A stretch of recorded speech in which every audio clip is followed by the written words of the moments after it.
برای سعود مستو رهبر گشتی کاروبارن ازدیان وزارت اوقاف و کاروبارن آینی لکمالگاه شاریه لسور و مجاره دیگر دابیتن برای سعود وارباش تو بخیراتی جبو کردستان 24 افرو پشتی در بازبونا 11 سالان سرکارساتا ازدیان که در باز بو ایتر ازدیان روی دوی خوال عراق دکر دگوت که حکومت عراق به ارکی خو نرابویا جبو و چنده که هم مادیاً هم معنویاً ازدیان قربو بکتن چه کسوکارین ربندیان بن چه رزگار بو بن چه ازدی بشیوه که گشتی بیتن بوچی حکومت عراق نشه به ارکی خو رابیتن مادیاً معنویاً ازدیان قربو بکتن سلاو رسكاك عباس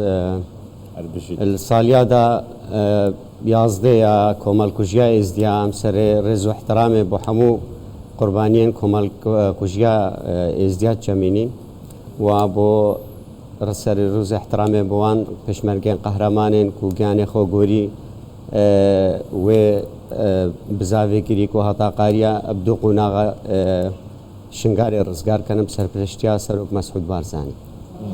راستی کاک عباس یعنی هش روز عولی سی هش 2014 ورا تایرو روز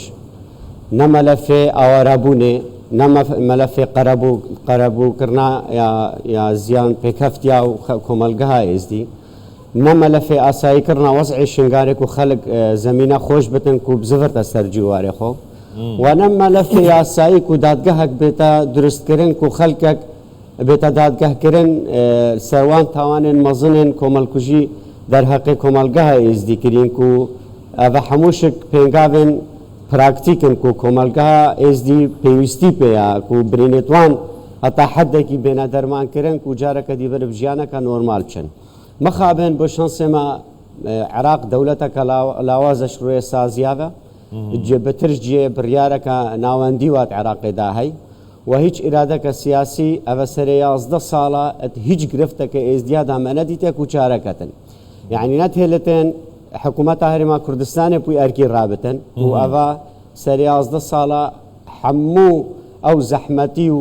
وسر الرأي وقيرانا داري يا حكومة هرما كردستان وكارجيا يا إدارة يا دهوكي وزاخو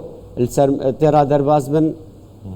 أو أركب سويخوفا يقرتي أرشاندا نمنا تشنجو أو كسو كارت من المال أخو لباري جرانا أو بربرساتيا حكومتها يا فدرالا نال روی آسایی ورکو حکومت هرما کردستان چندین پنگاف هاویتینا بو مسئله درست بونا دادگاه که حتی نه بغداد پناسا کمال کجیت یا سید خدانینا ریگرن الحکومت کردستان ریگرن الجواک نف دولتی کو پنگاف که فاویش تاکا زور باشه کاک سعود اف تقول 11 سال در باز بون حتی نها حکومت عراق هیچ نکریه حکومت هرما کردستان اول سر استویی بوا جبه جی کریه جبو کردین ازدی هر وقت گویی اول مال خونه و نه ارکه یا بچن نه منته لی اول دست حکومت هرما کردستان هاتی بیتن تایبت کابینه نه هیچ تقصیریک نکریه لی پشتی در بازبون 11 سالان یعنی دیار با افرو کردین من ازدی بیزار بوینه یعنی 11 سال گلک زوره ساهر بریان ها راپورتک هبو که دگوت از لیره لدرفی شنگالش دایک بو من ها تمنی بوی 11 سال بشتی دایک و بابی من قالا شنگال دیکم بحثا خوشیا شنگال دیکم حتی ها نفگر یعنی حکومت عراقی تشتک نکیریه و تشتکش ناکاتن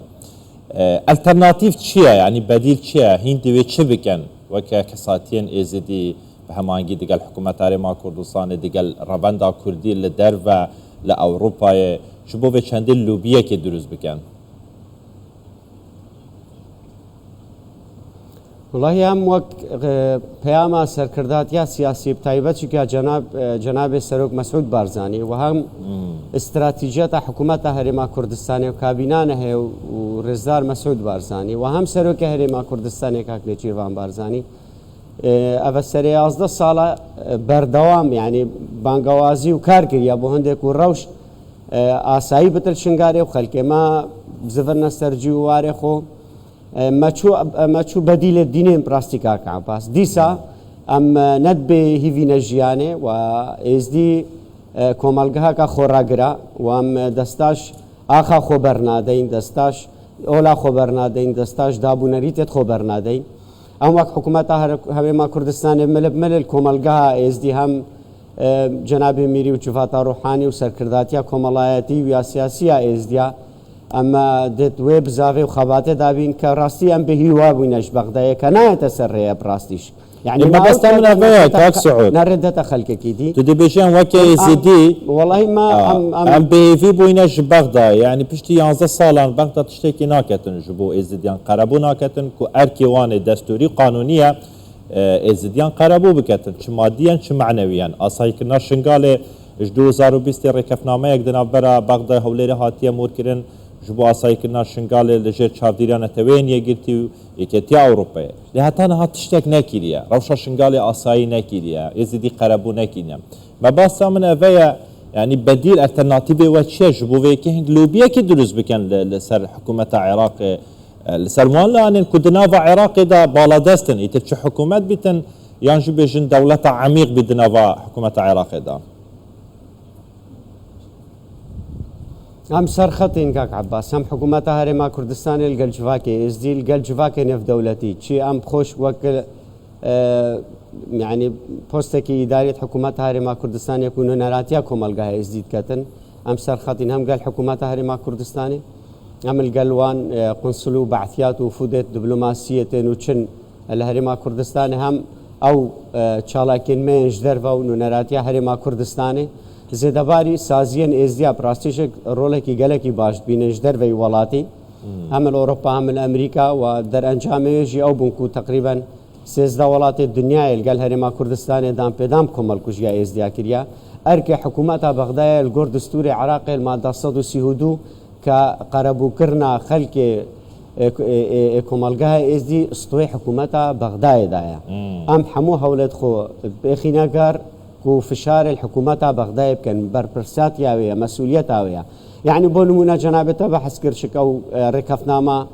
ابچاف دريانه تويني قرتي ودولة انزل هيس تشبوي ادنا بين حكومات هرما كردستان حكومات بغداد دا قال 2017 ورا مفروضه هاد باجي كرن جبجنا كتاب وبالعكس عندك اصلا ديوت اخستينه تريدا و او خوشك او ركفنامه براستيش كاك عباس او هواك بو بكمال جايز ديا چنگو نقش رگاك بو زمينه خوش كر كو اس دي كمال جايز دي داويه بجيانا اواربونه بينم برهندشك بغداد حالما ابد دست بغداد دولتك رئاسازيفا بترجع ناوندك برياري واهي تمام هذا حال بغداد قال كردين ازدي كو بكاتي كارسنا في ولاتيه يعني في كومالجهيه اللي بمخابني باشا اجر بحثا رولا حكومه هرما كردستان تايبت رولا سرك وزيران بكن جبو الي كاري كنا ازديان شاوين كو هاتينا رواندن جردست چکدارین داعش نکو پروسه هر بردوامه هول بردوام جبو وگراندن اوان چل عراق من چل سوریه بن شعالیه کدن اوین هاتین آزاد گیرن هم وکرنا سنترین تایبت جبو و چنده دیگل کمالگه آشنام نه و جبو اف آلیکاریا حیوانه یا سرک وزیران بو رزگار بویان ترخان کری اوی روله هنگ چاوا دنرخین دنا و کمالگه ازیدیان دا حكومة هرما كردستان وبراستيشك جواكي نفدولتي تقصير نكيرش دسبيكي ليه يعني دريجيا ماوي آوارابوني ومانا خلقي ماكو سري 11 صالة براستيشك نوكا جواكي نفدولتي تقريبا 85 صدي هاريكاريت خويد فاكيشن هم رخراو هم دولة الديجي دولة اتمانح حكومة بغداد تمامي او كومالغاها اس دي پشتگوی خواه بیتیا او بارا نوکا حموی سر ملت حکومت هرما کردستانی تایبت شک کابینه نهی رزدار مسرور بارزانی که سر رای و قیرانا دارای کو درباز بدن سر حکومت هرما و حکومت خوجه السنور دهو که 14 کم کرت پرورده کرت ساخلمیه کرت کاربه آوه را کرنا گلیشی